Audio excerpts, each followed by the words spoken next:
Hi everyone, once again welcome back to Preventive Health Solutions. This is KP Singh, Nutrition Advisor on Integrative Dietetics. दोस्तों आइए आज हम बात करेंगे लोगों को आकस्मिक यानी कि अचानक हार्ट अटैक कैसे आ जाते हैं जिनका उन्हें पहले से कोई इंडिकेशन ही नहीं मिलता। पहली बार कोई चेस्ट पेन उठा, हॉस्पिटल गए तो पता चला बहुत ज़्यादा ब्लॉकेज है, उसके कारण हार्ट अटैक आया है और तुरंत स्टेंट वगैरह डाल दिए जाते हैं और स्टेंट पड़ने की नौबत आ जाती है। तो जबकि इतना सीरियस कंडीशन हो गई और इससे पहले इसका कोई इंडिकेशन ही नहीं मिला। अक्सर लोगों को देखा जाता है कुछ नॉर्मल टेस्ट भी कराए हुए होते हैं, जैसे किसी ने आपका ईसीजी कराया हुआ है और आपका इको भी हुआ है, उनका ट्रेडमिल टेस्ट भी उन्होंने कराया है, लेकिन सारे तीनों टेस्ट पास हैं, कोई प्रॉब्लम नहीं है हार्ट में, और उसके कुछ दिन बाद ही देखा उन्हें हार्ट अटैक आ गया। तो ऐसा क्या होता है, ऐसा क्यों होता है? तो ऐसा आज मुझे यह वीडियो बनाने की ज़रूरत इसलिए महसूस हो रही है क्योंकि मेरे कई जानने वालों में, कई रिलेटिव्स में मैंने देखा है इधर 2-3 साल में इस टाइप के हार्ट अटैक आए हैं जिन्हें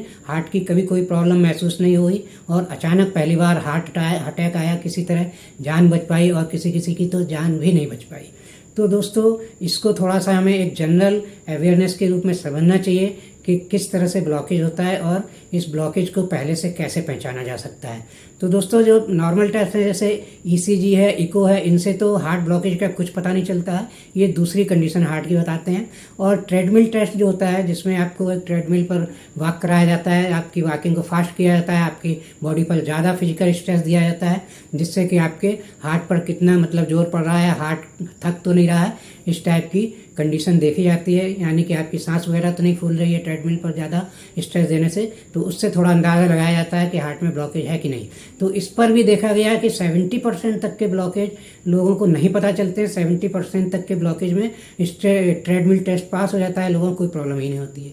तो इसमें दोस्तों क्या किया जाए या कैसे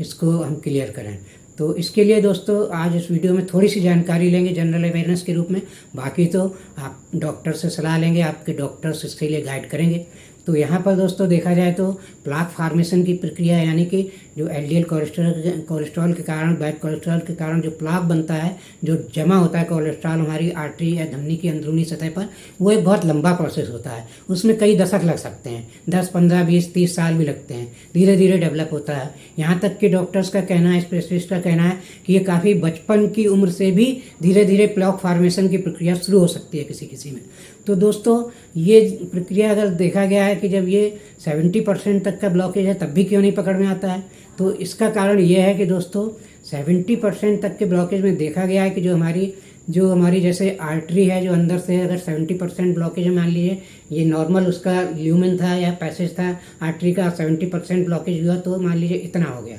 तो इतना हो गया तो अब हम ये सोचेंगे कि अब अगर हमारा ब्लड फ्लो जो है, अगर हम स्ट्रेस देंगे अपनी बॉडी पर तो ब्लड फ्लो तेज होगा, बढ़ेगा, तो फिर इसमें रुकावट आएगी क्योंकि पैसेज कम हो गया है। लेकिन ऐसा नहीं होता है। 70% तक के ब्लॉकेज या इससे थोड़े बहुत अधिक ब्लॉकेज तक भी कुछ लोगों में जो फ्लेक्सिबिलिटी होती है नसों की इतनी अच्छी होती है कि वो नसें जैसे ही ब्लड पंपिंग ज़्यादा होती है हार्ट द्वारा तो वो फैल जाती हैं और बढ़े हुए ब्लड सप्लाई को रास्ता दे देती है नॉर्मली, और कोई रुकावट पैदा नहीं करती, रिलैक्स हो जाती है मसल्स। जो उनकी जो फ्लेक्सिबिलिटी है इतनी अच्छी है कि जो आर्टरीज हैं वो प्रेशर के साथ अपने आप फूल जाती हैं। तो फूल जाती हैं तो भले ही 70% ब्लॉकेज है लेकिन वो नॉर्मल पैसेज ब्लड फ्लो को प्रोवाइड करती हैं जिससे आपको पता ही नहीं चलता है। लेकिन इनकी भी फैलने की एक क्षमता है, एक लिमिट है। जब 70% से ज़्यादा ब्लॉकेज चला जाता है, 80s की रेंज में जाने लगता है, तब फिर इनकी फैलने की जो लिमिट है वो ख़त्म हो जाती है, फिर उससे ज़्यादा ये नहीं फैल सकती। तब फिर जाके आपको ब्लड फ्लो में अगर आपके बॉडी पर स्ट्रेस दिया जा रहा है और ब्लड फ्लो बढ़ रहा है, हार्ट ज़्यादा पंपिंग कर रहा है, तो फिर उस ब्लड फ्लो में रुकावट आती है, तब आपको सांस फूलने जैसी समस्या हो सकती है स्ट्रेस लेने पर, तब आपको इसका इंडिकेशन मिल सकता है। तो इससे आपको ये समझ में आया होगा कि 70% तक का ब्लॉकेज हमें क्यों नहीं पकड़ में आता। अब दोस्तों देखा जाए तो इसको कैसे, आखिर इसके लिए क्या समस्या है, इसका समाधान क्या है? तो समाधान तो यही है कि जो नॉर्मल कन्वेंशनल कोरोनरी आर्टरी का जो एंजियोग्राफी की जाती है वो एक इन्वेसिव टेस्ट है। उसको नॉर्मली यूं ही कोई नहीं कराता है जब तक कि कोई सीरियस कंडीशन ना हो, हार्ट अटैक ना पड़े या स्टेंट की ज़रूरत ना पड़े या कोई ब्लॉकेज के सिम्टम्स ना आए, क्योंकि ये एक सर्जिकल प्रोसीजर है, इसमें टाइम भी लगता है, पैसा भी ज़्यादा लगता है और ये रिस्की भी हो सकता है क्योंकि एक पूर्ण रूप से एक सर्जरी है। तो इसके लिए आजकल एक नई टेक्नोलॉजी आई है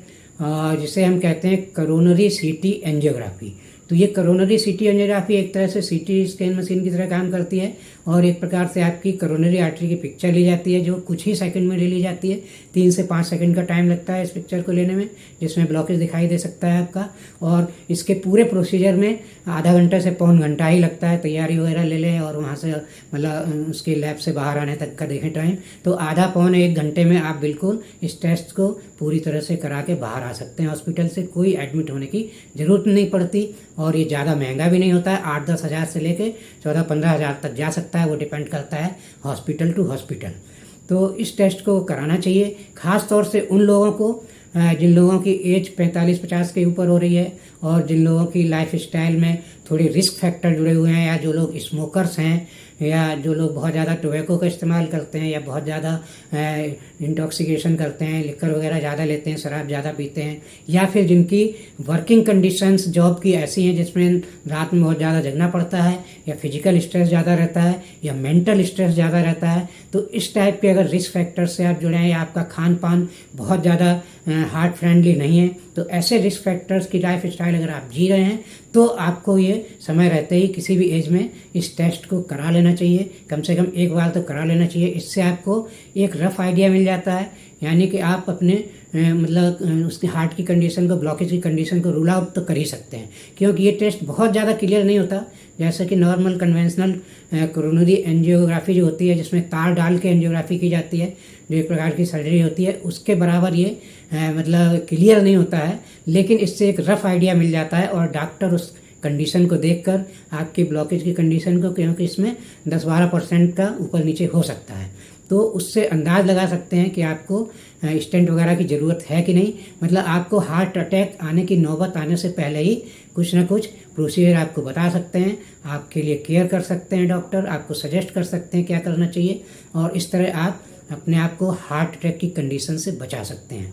तो अनएक्सपेक्टेड हार्ट अटैक जो आते हैं उनसे अपने आप को बचा सकते हैं। और दोस्तों एक और लोगों में कभी कन्फ्यूजन रहता है अक्सर, जैसे किसी के जब स्टेंट पड़ जाता है और अक्सर डॉक्टर भी कह देते हैं हाँ अब तो आपको स्टेंट पड़ गया, आपका पूरा रास्ता नस का खुल गया, आराम से रहिए, अब कोई चिंता की बात नहीं है। तो लोग कुछ ज़्यादा ही निश्चिंत हो जाते हैं, स्टेंट डालने के बाद एकदम फ्री हो जाते हैं और अपनी लाइफ स्टाइल में कोई खास परिवर्तन नहीं करते, डॉक्टर की सलाह भी पूरी तरह नहीं मानते हैं। तो उसमें क्या होता है, उनको ये पता होना चाहिए कि स्टेंट डालने के बाद भी आपको ब्लड थिनर्स की ज़रूरत पड़ती है रेगुलर बेसिस पर, क्योंकि जो स्टेंट जब पड़ता है जहाँ पर, वहाँ पर और ज़्यादा पॉसिबिलिटी हो जाती है ये कोलेस्ट्रॉल डिपॉजिट होने की। हमारी बॉडी रिएक्ट करती है और ज़्यादा वहाँ पर पॉसिबिलिटी बढ़ती है अगर आप केयर नहीं लेंगे तो। यहाँ तक कि कुछ लोगों में स्टेंट डालने के बाद स्टेंट वाली जगह पर ही दोबारा ब्लॉकेज 4-6 महीने बाद बनना शुरू हो जाता है, देखने को मिलता है। तो इस तरह से दोस्तों पूरी तरह निश्चिंत मत हुइए। अगर आपके अंदर स्टेंट पड़ा हुआ है तो आप अपनी डॉक्टर की सलाह मानिए, उसकी जो उसने प्रिकॉशंस बताई हैं उसके बाद हमेशा उन प्रिकॉशंस को ऑब्जर्व करना चाहिए, एकदम निश्चिंत नहीं हो जाना चाहिए। तो दोस्तों आशा है ये वीडियो आपको अच्छा लगा होगा और इन्फॉर्मेशन पसंद आई है तो मेरा वीडियो लाइक और शेयर करें, और चैनल सब्सक्राइब नहीं किया है तो प्लीज़ चैनल सब्सक्राइब कर लें। Thank you very much, see you in next video with some other health tip.